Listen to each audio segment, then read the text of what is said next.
The NFL isn't just about hits and highlights. Some of the toughest players faced battles no one could see. From Trent Williams, who fought a rare cancer in secret. It was cancer. I had cancer. I had a tumor removed from my skull. To Aaron Hernandez, whose brain was destroyed by CTE. Former NFL star Aaron Hernandez suffered from a severe form of CTE. These are the NFL players whose hardest fights weren't on the field. Trent Williams. Trent Williams is one of those NFL superstars whose toughest battle didn't come against a pass rusher, but against a deadly disease he never expected to face. On the field, Williams is widely regarded as one of the greatest offensive tackles of his generation, a dominant force, a multiple-time Pro Bowler, and the cornerstone of every offensive line he's played on. But for years, behind the scenes, Williams was unknowingly living with a rare and potentially life-threatening form of cancer. The story began quietly in 2013, when Williams noticed a small lump on his scalp during his time with Washington. Team doctors reportedly dismissed it as harmless, telling him not to worry. Trusting the medical staff, Williams continued playing at an elite level, unaware that the growth was slowly becoming more dangerous. As the years passed, the lump grew, and by 2019, it had become impossible to ignore. Seeking outside medical opinions, Williams finally received the devastating truth. He had dermatofibrosarcoma protuberans, a rare form of skin cancer. The diagnosis was frightening. Doctors warned Williams that the cancer was dangerously close to his skull and could soon spread to his brain if left untreated. What made it worse was the realization that the condition had gone unchecked for years. Williams later revealed that he was told to get his affairs in order, a moment that forced him to confront his own mortality for the first time in his life. Williams underwent major surgery to remove the tumor, a procedure that ultimately saved his life. The recovery process sidelined him for the entire 2019 NFL season and completely shattered his trust in the Washington organization. Feeling betrayed by how his condition had been handled, Williams refused to return and demanded a trade. In 2020, he was traded to the San Francisco 49ers, a move that marked a fresh start both professionally and personally. Since then, Williams has not only returned to football, he's thrived. He re-established himself as the best left tackle in the league, earned multiple All-Pro honors, and became a leader on a Super Bowl contending team. Aaron Hernandez. Aaron Hernandez is one of the most tragic and disturbing examples of an NFL player whose deadly disease remained hidden until it was far too late. On the field, Hernandez looked like a rising superstar, a standout tight end from the University of Florida. He was a first-team All-American and a national champion before being drafted by the New England Patriots in 2010. At just 20 years old, Hernandez quickly became a dangerous weapon in the Patriots' offense, forming a dominant tight end duo with Rob Gronkowski and helping the team reach Super Bowl XLVI. To fans, his future looked limitless, but behind the highlights and touchdowns, Hernandez was suffering from a severe and invisible condition that would only be discovered after his death: chronic traumatic encephalopathy, better known as CTE. CTE is a degenerative brain disease caused by repeated head trauma, something Hernandez experienced for years through football, dating back to his youth. Unlike most illnesses, CTE cannot be diagnosed while a person is alive. Its symptoms often appear as personality changes, memory loss, depression, aggression, impulsivity, and emotional instability. After Hernandez died in prison in 2017 at the age of 27, his brain was examined at Boston University's CTE Center. The results shocked researchers. Hernandez was found to have stage 3 CTE, one of the most advanced levels of the disease. Experts described it as the most severe case they had ever seen in someone so young, comparable to brains of much older former players. Critical areas of his brain responsible for judgment, impulse control, decision-making, and emotional regulation were badly damaged. Hernandez's family later filed a lawsuit against the NFL, claiming the league failed to adequately warn players about the long-term dangers of repeated head trauma. Steve Gleason.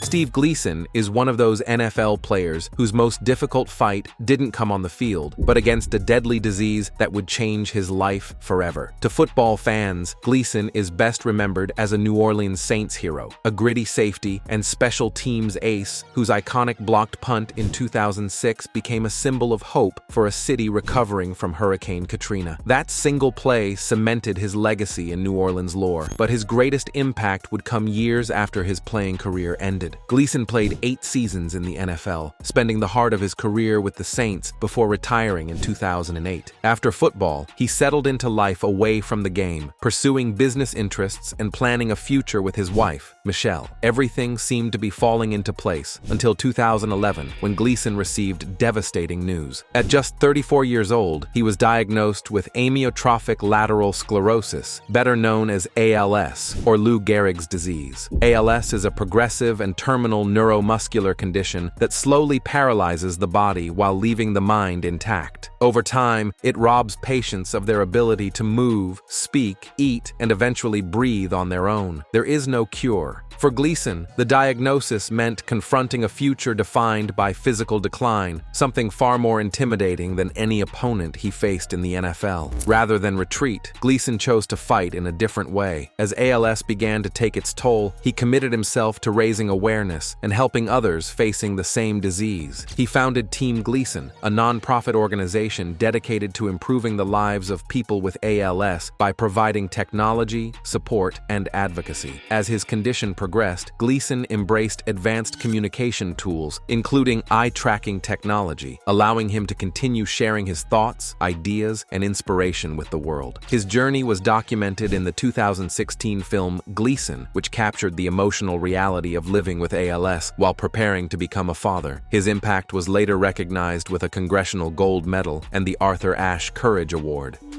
Phillip Adams.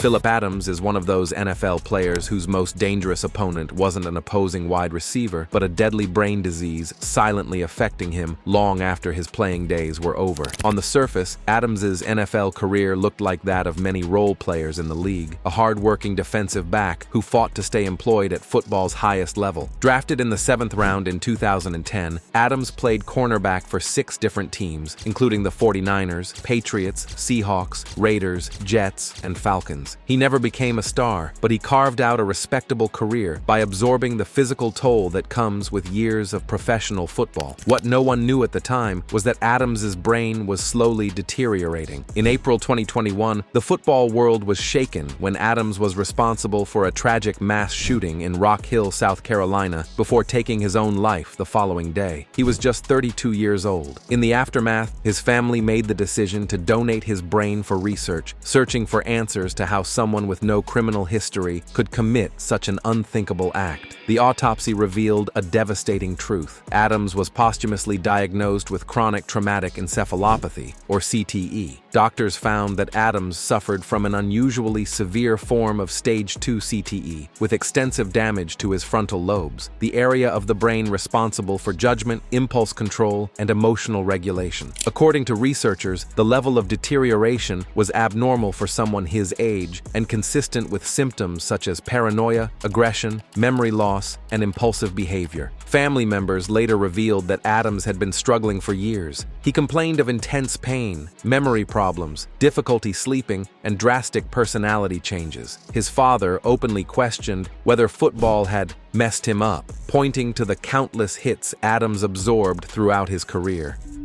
Jovan Belcher.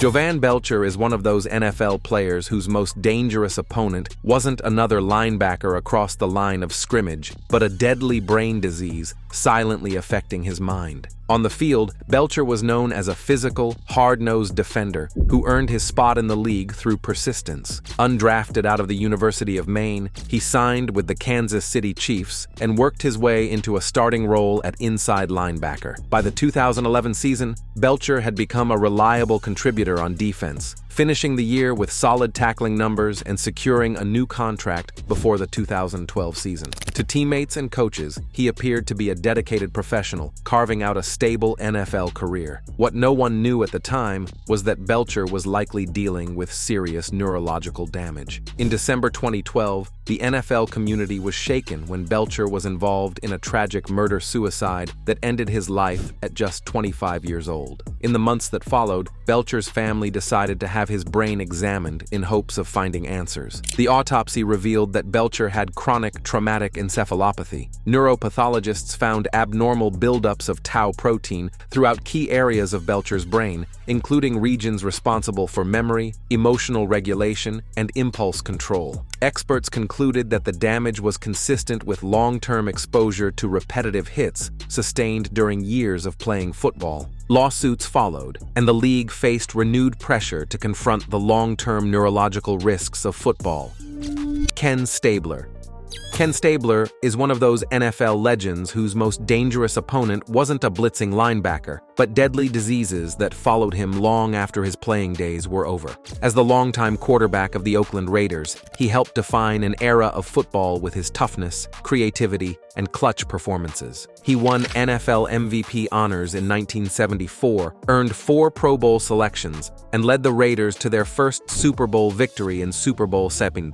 To fans, Stabler looked indestructible, a fearless leader who thrived in chaos. Behind the scenes, however, his body was paying a heavy price. In February 2015, Stabler was diagnosed with advanced colon cancer. The disease had already reached stage 4 by the time it was discovered, leaving him with limited treatment options. Just 5 months later, on July 8, 2015, Stabler passed away at the age of 69. His death shocked the football world and marked the loss of one of the most iconic quarterbacks in NFL history. What came afterward revealed an even deeper and more troubling reality. In accordance with his wishes, Stabler's brain was donated to the Boston University CTE Center for Research. The results were alarming. Doctors diagnosed him with stage 3 chronic traumatic encephalopathy, or CTE. Researchers found widespread damage throughout his brain, confirming that the condition had been developing for years. In his later life, Stabler had experienced symptoms consistent with CTE, including memory loss, confusion, severe headaches, ringing in his ears, sleep problems, and emotional struggles. Those close to him believed he understood that football had taken a long-term toll and wanted his diagnosis to help protect future players. His case was especially significant because quarterbacks were once thought to be at lower risk for CTE. Today, Ken Stabler is remembered not only as a Hall of Fame quarterback, but as a powerful reminder that some of football's deadliest battles don't end when the game does.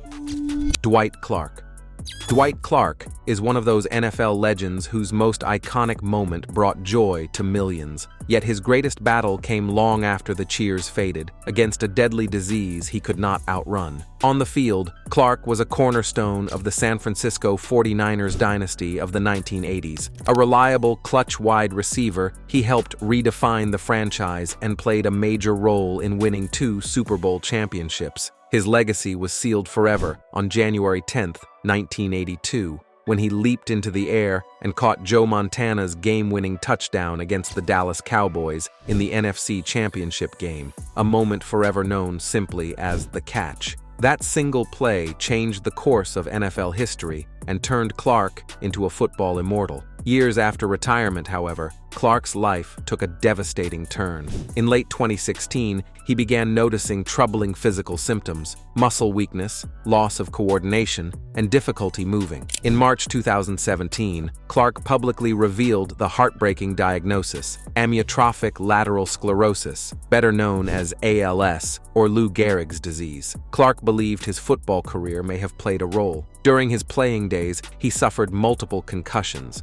and while no direct cause was ever proven, he openly questioned whether years of head trauma contributed to his illness. Instead of retreating from the public eye, Clark chose to face the disease with honesty and grace. He used his platform to raise awareness about ALS and urged the NFL to continue improving player safety, especially when it came to brain injuries. As the disease progressed, Clark's condition worsened rapidly. He became confined to a wheelchair and required constant care, but remained surrounded by love from former teammates, fans, and the 49ers organization. Clark passed away on June 4, 2018, at the age of 61, after a courageous battle that lasted just over a year. Brian Brahman.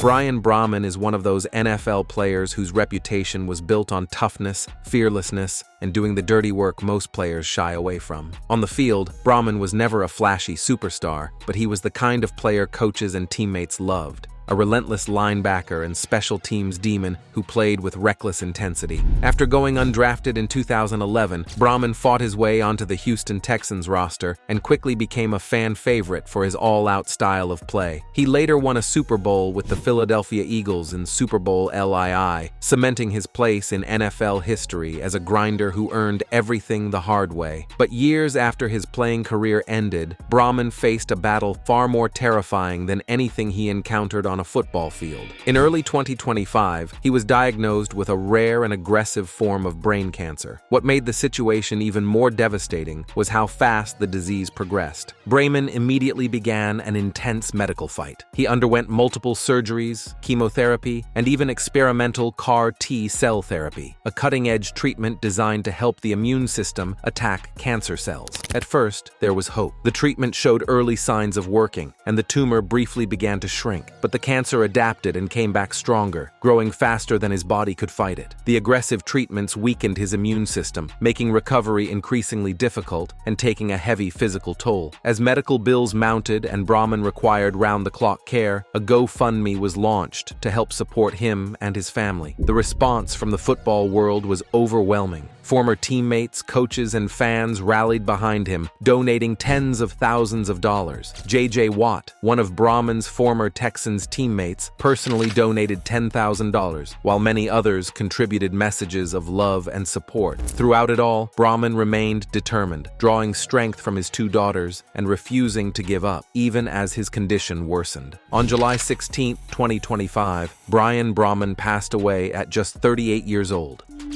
Junior Seau is one of the most iconic linebackers in NFL history, but the most dangerous opponent he ever faced wasn't on the field. It was a deadly brain disease that went undiagnosed until after his death. Seau played 20 seasons in the NFL, spending 13 years with the San Diego Chargers before stints with the Miami Dolphins and New England Patriots. He was a 6-time first-team All-Pro, a 12-time Pro Bowler, and a member of the NFL 1990s All-Decade team. Known for his explosive hits, relentless energy, and refusal to leave the field, Seau built a reputation as a warrior who played through pain and injury. What no one knew during his career was the long-term damage being done to his brain. After retiring, Seau began struggling with severe insomnia, emotional withdrawal, and deep depression. According to his ex-wife, Gina Seau, he had difficulty sleeping for at least the final 7 years of his life and relied on the prescription sleep medication Zolpidem, Ambien. She later revealed that although Seau was never formally diagnosed with concussions, he routinely complained of symptoms associated with head trauma and always bounced back and kept playing. In May 2012, Seau died at the age of 43. He left no note, but shortly before his death, he sent a final message to his children and ex-wife, telling them he loved them. In the aftermath, his family donated his brain to the National Institutes of Health for study. Months later, in January 2013, the NIH released its findings. Seau had definitive signs of chronic traumatic encephalopathy, or CTE. Researchers found cellular changes in his brain consistent with CTE, a condition linked to depression, impulsivity, emotional detachment, memory loss, and suicidal thoughts. Independent neuropathologists reviewing the tissue all reached the same conclusion. The diagnosis explained Seau's behavioral decline in the years before his death. His case became one of the most high-profile examples of CTE in former NFL players. Following the diagnosis, Seau's family sued the NFL, arguing players were not properly warned about the risks of repeated head trauma. The lawsuit was eventually settled confidentially in 2018. Kevin Turner. Kevin Turner is one of those NFL players whose most brutal fight didn't happen on a football field, but inside his own body. On the field, Turner was a hard-nosed fullback who played 8 seasons in the NFL with the New England Patriots and Philadelphia Eagles, after starring at the University of Alabama. He was part of Alabama's 1992 national championship team and built a professional career defined by physicality, blocking, and absorbing constant contact at one of football's most punishing positions. conditions. What no one realized at the time was that years of repeated head trauma would later be linked to a deadly disease that would take his life far too early. In June 2010, Turner was diagnosed with amyotrophic lateral sclerosis, also known as Lou Gehrig's disease. As his condition worsened, Turner agreed to donate his brain and spinal cord for research, believing his illness was connected to his football career. He soon became a lead plaintiff in the NFL concussion lawsuit, using his own declining health to push for accountability and awareness around head injuries in football. Turner's life with ALS was documented publicly. He appeared with his children in the music video Journey On by Ty Herndon, and later worked with HBO on the documentary American Man, which followed his daily struggle with the disease and his mission to protect future players. Even as his physical abilities faded, Turner remained outspoken, founding the Kevin Turner Foundation to highlight the possible connection between repeated brain trauma and ALS. Kevin Turner died on March 24, 2016, at just 46 years old. Later that year, researchers at the Boston University Brain CTE Center revealed that Turner had an extremely severe case of chronic traumatic encephalopathy. Neuropathologists concluded that while ALS was his clinical cause of death, the motor neuron degeneration that led to ALS had been triggered by CTE caused by repeated head impacts. Dave Duerson.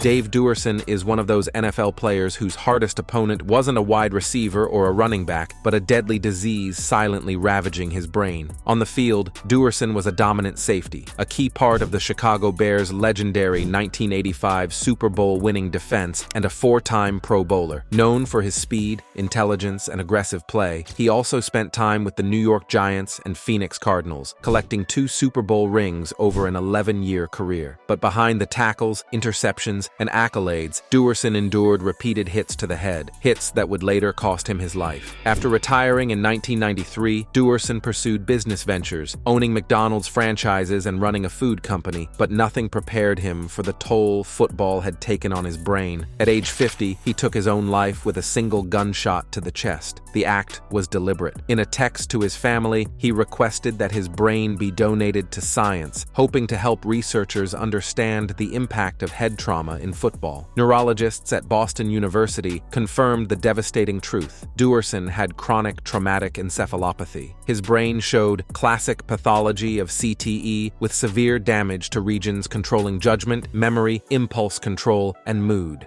Let us know your thoughts in the comments section, and before you leave, don't forget to like this video and subscribe to NFL Rivals so you don't miss the next ones.